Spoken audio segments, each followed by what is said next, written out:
Hey everybody, I'm Jody Vance. And I'm George Affleck. And it is, I think, time for UnSpun.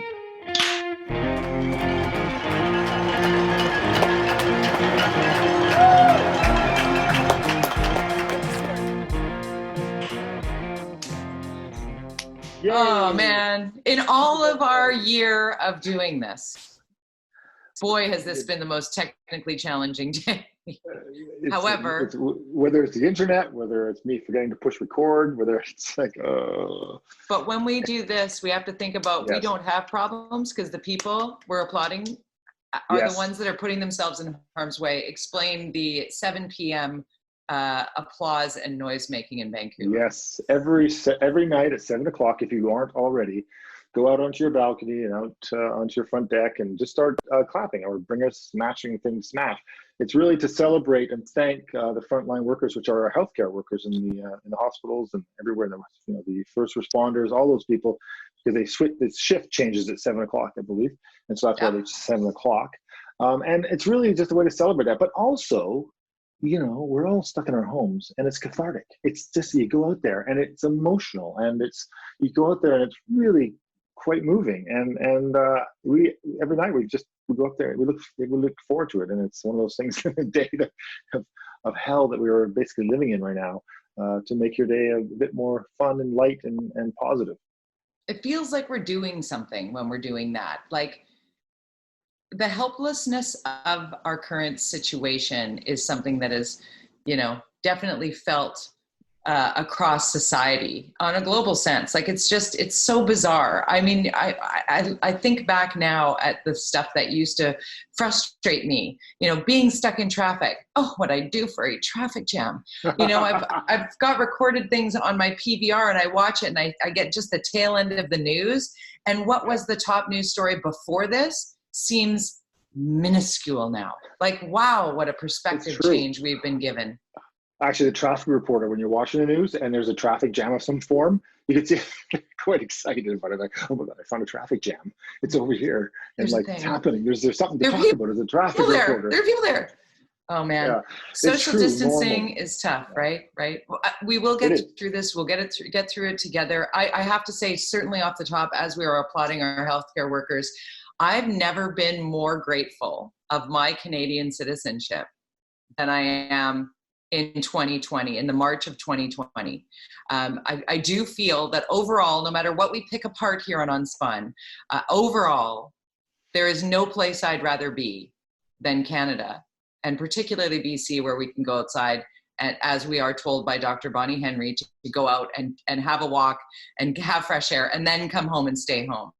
And be mindful of those things. We've seen since our last podcast, George, parks have been closed, parking's been taken away at Stanley Park, Spanish Banks, Kitsilano, English Bay. The congregating on the beaches is no more. The logs have been taken off the beaches. You can get into significant trouble congregating. It's for the greater good. It is protecting our healthcare workers, flattening that curve. If we stay isolated, fewer people get sick all at once. Therefore, our healthcare workers can better manage the influx of COVID-19 patients and keep people alive and also stay healthy themselves. So we need to keep that top of mind as we're doing this. It's such bizarre, though. I went for a walk yesterday, get up that fresh air, and I live downtown and went out to the seawall area, and there's other people there, and it's just such a strange thing because you are like paranoid. You're like, like you're literally, just like separating. Like some people Physical are coming distance towards me, and I'm jumping down onto the sand to get away from them. I'm like, it's like there's zombies are attacking. It's so weird, but it's instinctive now because it's being ingrained into us. And I think people are getting it.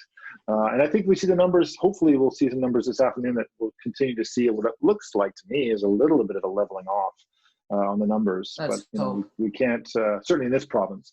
But it's still a long way to go. I'm looking at my little home office I did some, drywalling here, and I've got plans to paint because I'm thinking I'm here for another 4 weeks working with running my business with my staff and all their homes and their basements. One of my staff said, "Can I get my chair from the office? Because my ass is like totally fried on this on this chair from my kitchen. Well, this is my living room. I mean, it's nice. Looks very cozy. Very bright outside. My place has never been cleaner, I have to say. I've got my kid cleaning bathrooms. It's great. I mean, how much can they screw up vacuuming and cleaning a bathroom? It's keeping the kids busy is really something. Dishes though. So many dishes. Like so many dishes. Always filled in the dishwasher. Let's talk about the economics. You mentioned being a small business owner. What's this like for you? Oh, it's stressful. I mean, I think that, and it's confusing right now. I think for most business owners and for individuals, I think lots of people have been laid off. We have record numbers. I think it was like 300,000 people or something this past week applied for EI. You know, we're getting these announcements in Ottawa, but for me as a business owner, yeah, you have staff, you have payroll, you have rent, you have this. It is, and so far I've managed to keep things as it was, but it's you know, stressful, and staff, everybody's aware of what's going on, and but we'll see. It's, you know, fingers crossed that we can continue running the way we're running. As somebody who is part of the gig economy, because I'm a sole proprietor, I don't know, I'm incorporated. I'm Broadcast Pirate Services, so I do have a contract with CKNW. I have a contract with the Orca. I have, you know, multiple. So I guess I'm kind of a small business owner, one employee. I don't pay into EI, even though I did for like 45, 50 years of my life. I'm not eligible to access any of that, which is really weird. Very, very weird for all that I paid into it. Yeah, it changed for now, though. Well, the federal government, that's the thing, the federal government's announcements, right? They'll get all these announcements. I don't know, we both have been kind of commenting on this on Twitter as far as the frustration that there is out there about, well, which program is for who and for what, and how's that changed, and what do I apply? Right. And what's the rules and regulations? I could say that I've, you know, there is a process, because there's grants that are available for businesses, or not grants, loans of $100,000. I applied just in case. I don't know what's happening with that money. I haven't heard from anybody. That was 2 weeks ago.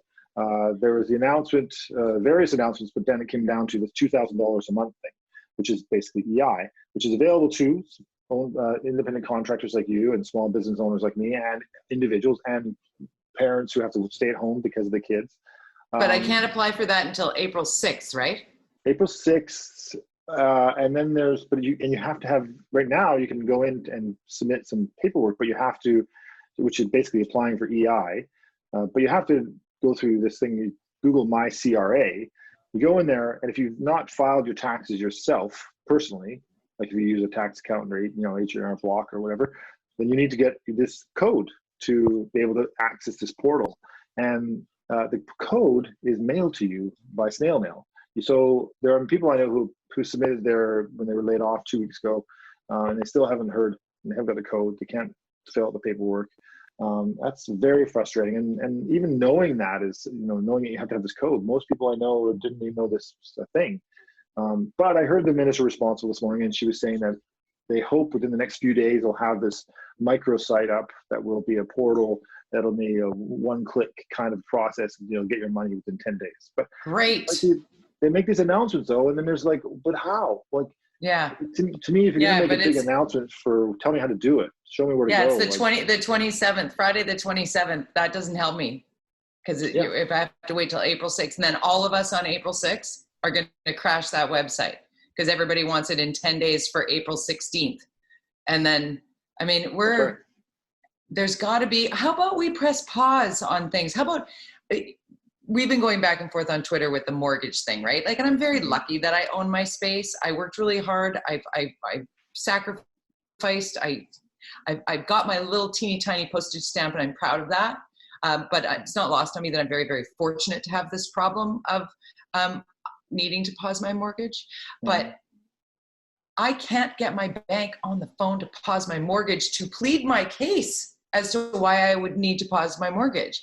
Why not just automatically pause all mortgages and have people that can afford to continue? Because let me tell you, as soon as I can afford to continue, I would unpause that. I don't want to incur extra interest. Yeah, I mean, I don't want to get too old for right. to wait. But I also don't want to take money I don't need. Like, I'm not going to just, hey, I need to put that in my pocket just in case, because there are a lot of people that need it way more than I do, and my mortgage pause could maybe free up a little bit where I could help my neighbor a bit.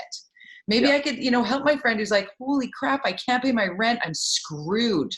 It's not a bottomless pit of cash for sure. Yeah. And I think that we can spread it out to the people who really, really need it.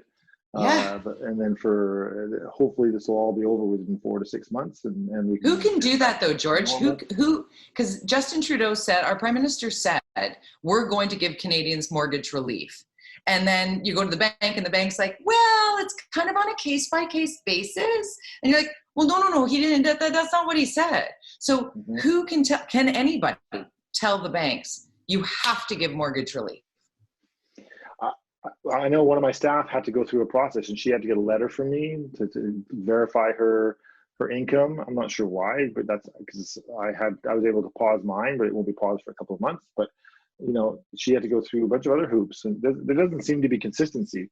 And maybe it's because this is coming from the private sector. It's the banks that are responsible for this. The federal government said this is happening, but there's no onus on the federal government to cover the bank's butts on this. So. But it's really just pushing the 6 months at the end. And so CMHC and all those organizations would have to comply with that. But, it seems if you can afford to, it should be an automatic pause. And then if you can afford to continue, the opposite. You say, you know what? Just pay your rent. Pause mine. Pay your mortgage. Yeah. Don't pause mine. Keep mine going. Because if you pause my rent, if you pause my mortgage, I don't need the $2,000 as much, right? Like I could go, okay, April 6th, I don't need that. If my mortgage is on pause, I don't need it. But if my mortgage is still going through for another month, I absolutely need that. Yeah. So, and of course we're juggling. We don't know exactly how long this is going to last because, what's happening in America, it seems to be behind us. They seem to be growing. It seems to be growing faster. And if America doesn't recover, then Canada doesn't recover. Can we talk about the U.S. for a second? Can I jump in with that little segue? Yeah. Because I know you've been really busy in your meetings all day, but I kind of woke up to the story, or was it? Geez, my days are melting together. No, it was yesterday afternoon. Nobody knows what day it is. I know. I think, but the news. It was a global news exclusive. It was on my Twitter that I was reading. It was either late last night or early this morning that it moved on Twitter. That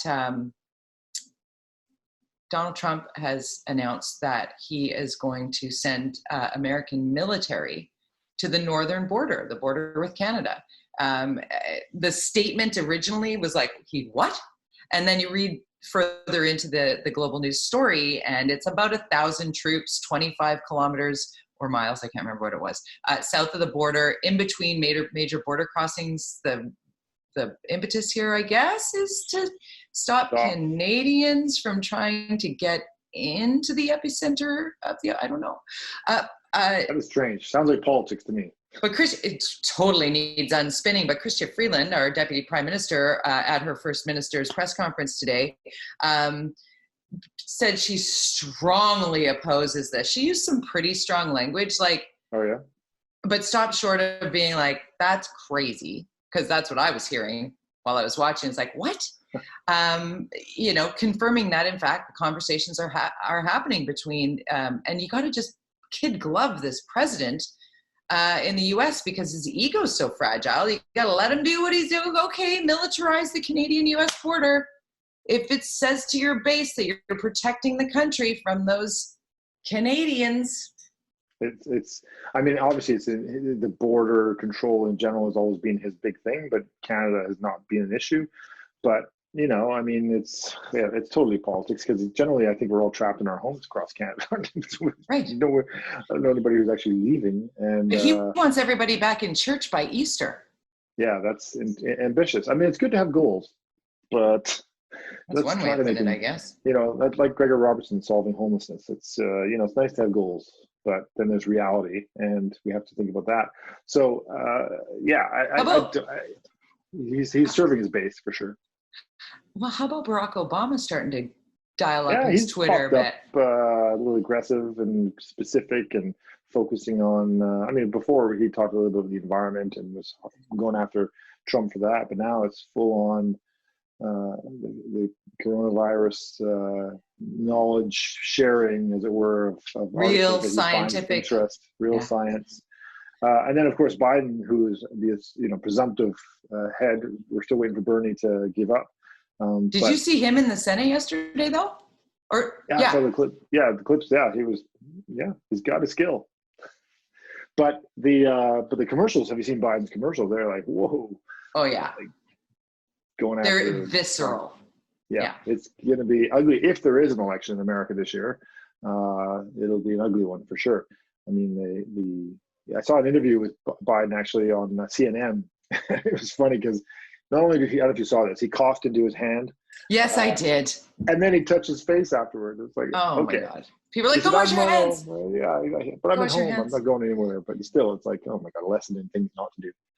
Anyways, let's talk a little bit about those who have tested positive for COVID-19 in the news, the big name people. I mean, the big one that kind of stopped us in our tracks while we were doing our 1,000-piece puzzle yesterday, because, was Prince Charles.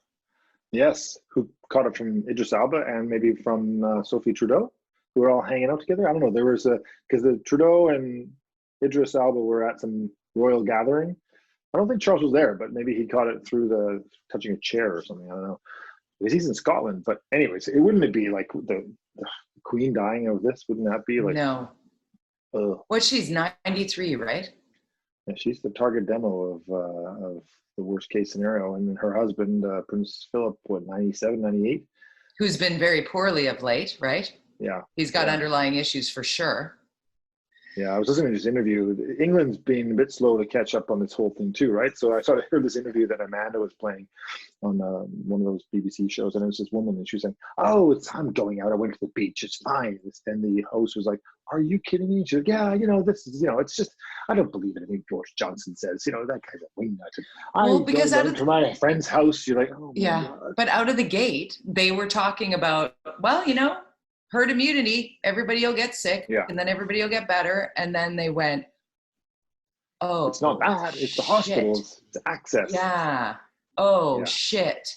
Because that's the flattening the curve. That's the plank the curve. It's worth reiterating, right? Like, that's what we're doing this for. We're not staying in to avoid us getting sick for the selfish reasons. We're avoiding us getting sick so that we don't add to the great numbers that are already sick in the hospital. Because I mean, you watch anything from Italy, and it was Wuhan before that, that had frantic physicians just saying, we're making life and death decisions. Like, if you're over 60, you're out. Like that. Oh God, that's what it's coming to. You go with a heart attack, forget it. You're bottom of the line. Oh, an underlying issue, forget it. Yeah. I mean, so let's talk a little bit, George, about testing. Because there's a lot of conversations about what South Korea has done, and how, like, if you look at any of those graphs that show the curve, the increase in cases and whatnot, South Korea was able to identify cases and quarantine those people, which China did in a far more draconian way. Yeah, and then Singapore also did it, but they did it through strategy, through digital strategy, right? Data mining of where people were and that kind of stuff. Yeah, no, it's interesting, and I've seen the data that's recently, and I think the provinces announced it today. They might have already done it. So because we're recording on a Thursday morning, it started this morning, and now it's pushing in the afternoon. Maybe it's happening right now. That we are actually pushing the same numbers per capita as Korea was, South Korea. So very good news. It's good news, and testing is definitely one thing, because it also weeds out the people who think they have it, they don't have it, they go to the hospital, they just got the flu. You don't have this flu, you have another flu, go home, whatever. You can still get pneumonia with the flu and all sorts of things, but this virus is particularly brutal on your lungs, and I think that they need to make sure that they get in there for those people who really need it. And so testing is key to weed out the numbers and to find them and see those clusters and all that stuff. And the data, of course, gives us the ability to know how successful we are at spreading it. When you talk about flattening that curve, it's about how many people have had it. They say that eventually 60% of us will get this, and so we just don't want all get it at once. Right. Let's get it all. Because 80% of that 60% will have a very mild case of it. You might even not know you're sick. But the 20% of that all needs the respirator. Yeah. And we don't have enough. So we need to flatten that out, like that, plank that curve, as Dr. Theresa Tam keeps saying. And again, kudos to Adrian Dix, our health minister in British Columbia, and to Dr. Bonnie Henry, because I think they are doing incredible work with keeping people informed and doing so. I'm watching the comments because I sometimes am not home to watch it on TV, so I'm watching it live streaming on my phone, and the comments underneath are starting to get edgy in the negative sense, and people need to just stand down on throwing around their frustration. We get it. And I think that frustration, all get it. I know, but I think that frustration, while it's being trapped in your home is one thing, it's also is that stress of the financial side. And I think Totally that it's important that people understand, and I think it's that we need to make sure we try to separate the province's role, which is mostly related to the healthcare system, and the federal, which is, so don't be too mad at the province if they can't achieve many financial, they've announced a couple this week, nothing huge really. It's really, rental controls and rent incentive $500, which was actually a campaign promise, by the way. Yeah, I was going to say that sounded really familiar, and also, again, doesn't sound like it helps many people. Not because $500 is not helping. $500 a month rent was my first rent in 1986 in Kitsilano. That was $500 a month for my studio apartment. So first somebody has to find a way to turn back the clock, and then. So it's really important that people, I think we're doing a good job, party politics aside, and you look in the province, the three parties are being fairly good with each other, federally not so much, but if we, we just have to be patient, and it's frustrating and scary and all those things, but in some ways though, with that, we talked about earlier, getting up at 7 o'clock to cheer, it's almost like this is the new normal and we're kind of getting used to it. Well, Humans are very adaptive. We are. We're also social beings, so it's important to stay connected. And that was my last week's column, actually, was about how to connect with your friends. We tried everything to get everybody on Zoom. Not everybody is as smart as you, George. Lots of people are using Zoom. I mentioned you in the column, actually, last week. And then we realized all of us have Mac products, Apple. So we were on a thread. And we realized with the group thread, if you just hit the FaceTime button at the top, all of you show up. Yeah. This is like, oh my God, we just found the unicorn. So Google has it too. Google email has it too. Yeah. So have you been doing the virtual thing still? You had like a virtual wine gathering last week, That's right. I think.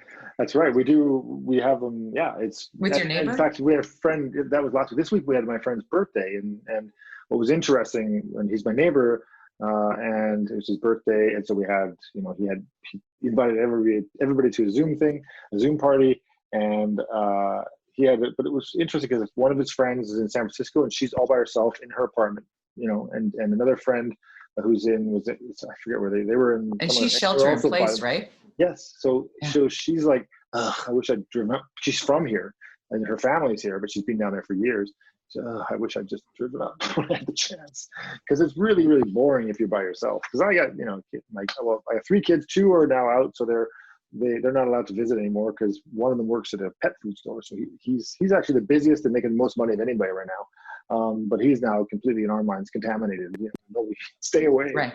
Stay away. But even with 3 of us here, being able to look out the window, we can see my neighbors, and we yell at each other and keep our 12 feet away from each other, and. But if you're stuck in a tower by yourself, it's hard. That 7 o'clock thing then becomes really, really important. Bang your pots and pans at 7. Yeah. I've been doing some of the, helping the elders. I don't want to call them the elderly because they're too cool for that. But we've been making food for, my folks are on quarantine. They've got another 6 days of full lockdown. They got back from Palm Springs. So we're taking them food, and of course did the run to the liquor store. They're very happy with our run to the liquor store. Same with my significant other's dad, so my father-in-law. And I've got 3 friends who went away on spring break, and one friend who's immune compromised, who are locked down. Like they're, I can talk to them through glass. They're like the bubble boy. Right. Remember the John Travolta movie, Boy Inside the Bubble? Yeah, that's what I feel like I'm living with these people. But I made like Caesar salad kits. So homemade Caesar salad dressing, romaine lettuce, some homemade croutons, and a lemon. And I put them in little bags and I drop them off on their front doors. And taking care of people and trying to find a way to sort of help out if you stay home, staying home. My column this week, the middle is not a lot of middle. It was more like, I had one friend who was like, well, I can still go, I just got back from Mexico, but I can still go for a walk. And it's like, no, I think you have self-isolation and quarantine. 100%. Let me just run through it. Flexibility here anymore. No flexibility. The federal government said that nothing. You are 100% must be quarantined. Do not pass go. Do not collect $200. You go from the airport or from the border crossing or from the ship or from the train or whatever, straight to your house. You don't pick up the dog at the kennel. You don't stop in at the liquor store. You don't pop in at the grocery store. You certainly don't have your friends come over and have a little get together. You don't do any of that. And today, as of Thursday, the 26th of March, they actually made it punishable, like punishable with a fine, and a big one at that, plus the possibility if you decide it doesn't apply to you, you go to jail for 6 months if you don't quarantine after just going to the US. Like, it's big. So read the column at theorca.ca. You can follow us again at Jody Vance or at George _, and hold on, I got to guess the parent. Oh, kittens! Is that Amanda cat right there? Yeah, come on, let's say hi, Amanda. Hi. Here, look. Here, you hold up your cat. This is me and George. He's escaped. Oh, wait. Cat. Okay. Hold on. Are we over time? And also, by the way, if you want to follow somebody funny on Twitter, check out Cowboy Tim. # the cowboy. Have you seen this guy? No. Oh, hello. You have to go online. It's for the National Cowboy Museum. He was assigned to take care of the tweets. He doesn't know how to tweet. Oh my God, I love that. His grandson said, make sure you hashtag things. And so he went, okay. So he writes the word hashtag the cowboy, hashtag John Wayne. And he writes, and then now he's actually added the hashtag, and he still writes out hashtag. So he's the hashtag cowboy. Oh, I love that. Go check it out. He's just look up Cowboy Tim. Cowboy Tim. Also, Pluto the talking dog does a daily update. Pluto. There we go. Very Things to do when you're trapped inside.